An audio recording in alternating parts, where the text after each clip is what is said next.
When we are forced to confront the fact that our life might be cut short, sometimes we have to put our trust in strangers in the hope that they can pull us through. We begin at an airport in Albany, New York, around 10 p.m. on the night of March 28, 1995, as 34-year-old Ken Lindsay was taking off in his private plane for a 2-hour flight home.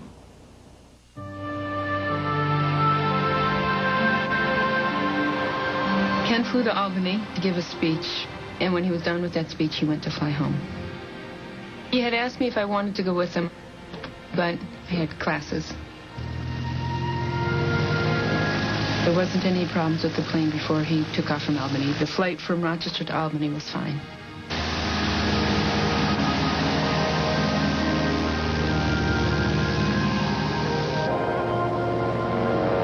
After he took off, he was having a problem with his transponder. The transponder lets the tower know where a plane is when it's flying. Utica Tower, Cessna 18728. Utica Tower, Cessna 18728. How do you read?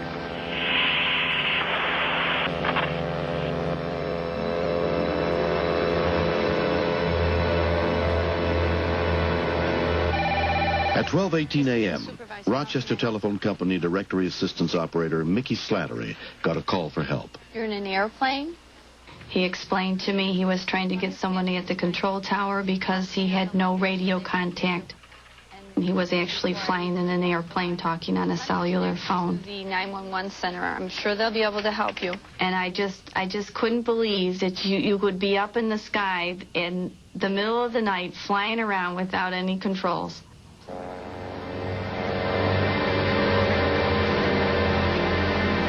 When we continue. It's got to be very unnerving to be out there with no lights. He can see other planes, but they can't see him. And if they can't see him, they can't avoid him.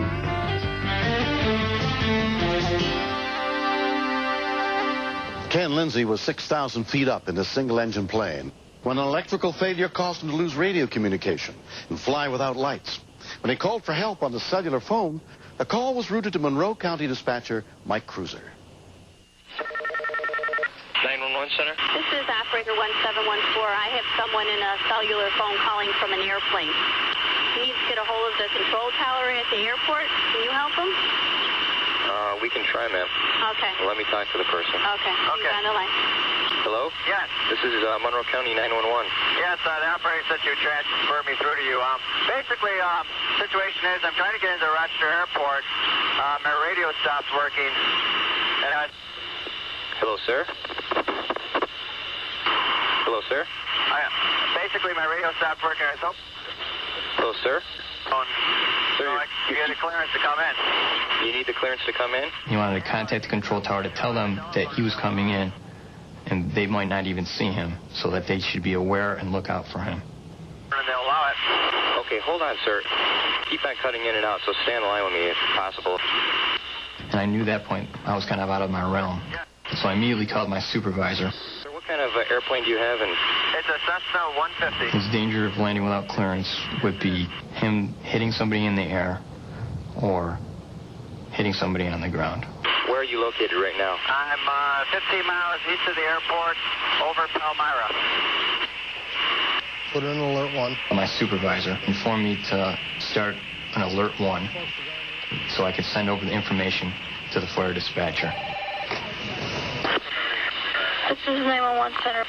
We have Cessna 150. Dispatcher Sumelia contacted the Rochester Airport Fire Department. He's circling over Palmyra right now.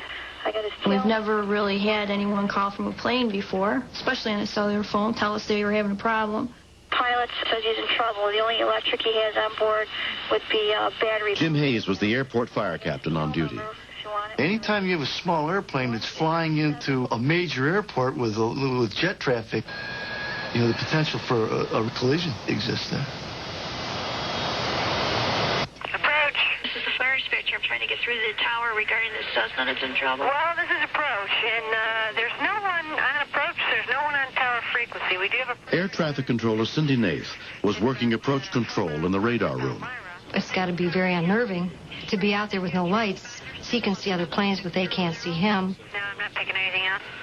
And if they can't see him, they can't avoid him. What is your name, sir? Ken Lindsay.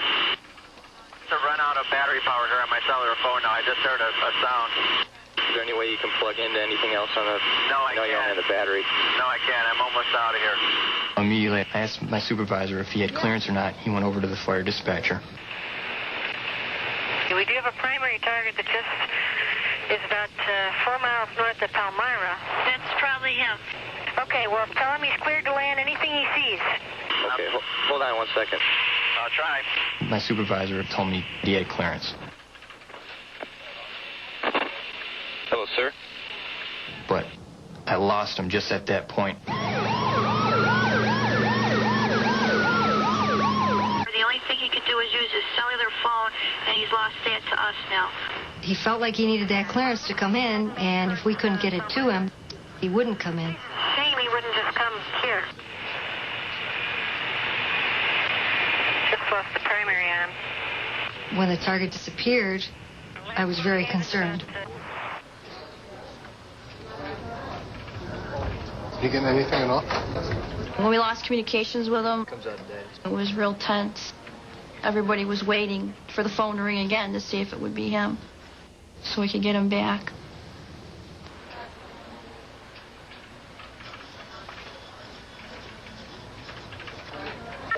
911 center? Yes, no power. Is just about to run out on his phone. Cessna 28, could you please? What? Please relay a message to Rochester. Cessna 18728 is coming in for a landing. Dave, I had that plane on the phone again. You still got him on the line? No, I lost him. Okay, I'll call tower. It was a big relief because we had bonded with him. I approached Fire Dispatcher downtown again. Yeah. Just hit him on the phone again. Great. Yeah, we just got the primary back up. Are you still talking to him? No, his phone keeps cutting in and out. Okay, well, if you talk to him, tell him he's cleared to land. They got the trucks out there. They're ready. If he can find runway 25, that's probably his best bet.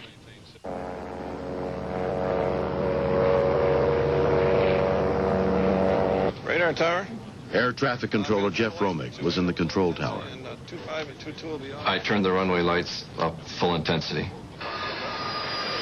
just so there would be no doubt in his mind as to which runway he was to land on. Still don't see him. It's like driving a car at night without your headlights or your instrument panel. You can't really see where you're going. We were out there approximately half an hour waiting for him. When it's just dark like that, no lights, and you can't see him, you're a little anxious.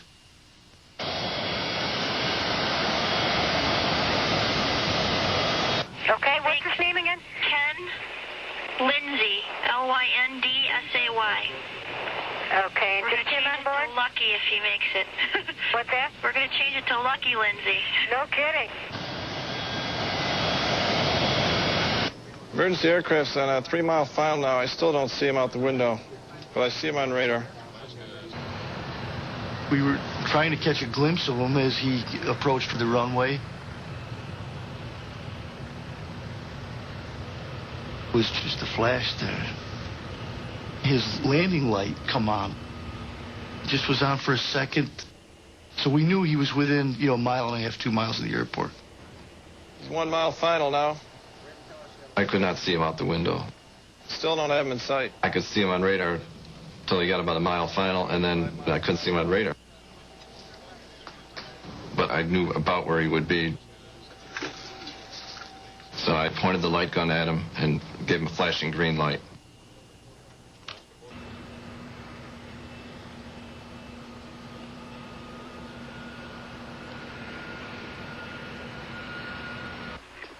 Okay. Solve 2, thank you. We were on waiting. You could hear a pin drop.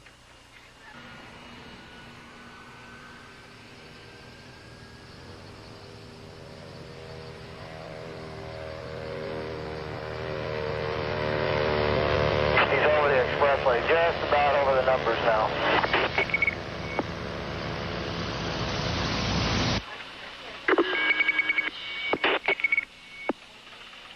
The aircraft has landed without access. Hey, you guys, he's down. All right.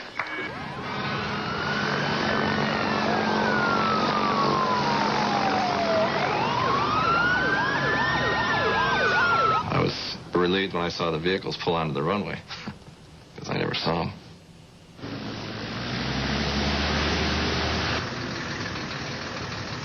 We followed the plane to his parking space, and I go over and make sure he was okay, the airplane was okay. And he got out of the plane. Yeah, I was so surprised. It was Ken Lindsay, my son's assistant Boy Scout leader. I was nervous as not making the landing. Now I saw a smiling face. I felt very relieved and very happy to see him.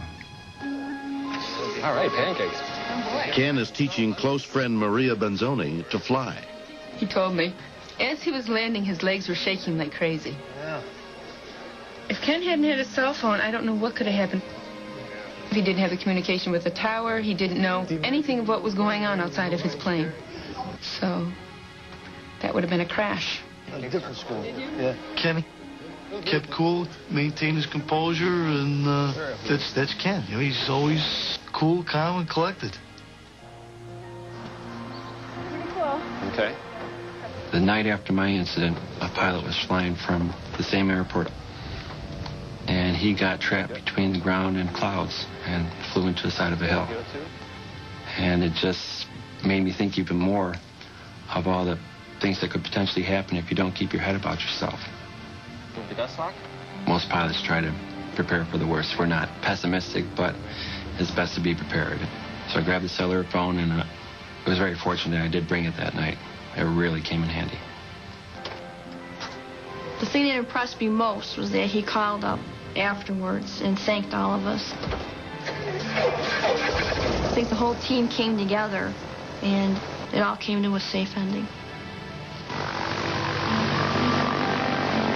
I think he was very lucky, extremely lucky. Next.